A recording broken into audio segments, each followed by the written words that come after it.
నా భర్తతో సహా నా కుటుంబ సభ్యులను చంపేసి మా సంపదంతా దోచుకొని ఎక్కడో దాచిన మా తెగవారి సంపద మొత్తం ఎక్కడ దాచారో చెప్పమని. నా భర్తను దారుణంగా హింసించి చంపిన నిన్ను నేను మనస్ఫూర్తిగా ప్రేమించి వివాహం చేసుకున్నానని మీ అనుచరులు కథలు కథలుగా ప్రచారం చేస్తున్నారట కదా.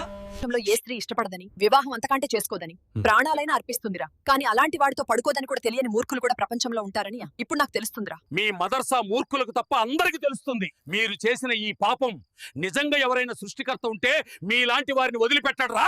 కానీ ఇంత దారుణంగా తన జీవితంతో ఆడుకున్న వాణ్ణి ప్రపంచంలో ఏ స్త్రీ ఇష్టపడదని, వివాహం అంతకంటే చేసుకోదని, ప్రాణాలైనా అర్పిస్తుందని, కానీ అలాంటి వాడితో పడుకోదని కూడా తెలియని మూర్ఖులు కూడా ఈ ప్రపంచంలో ఉంటారని ఇప్పుడు నాకు తెలుస్తుందిరా.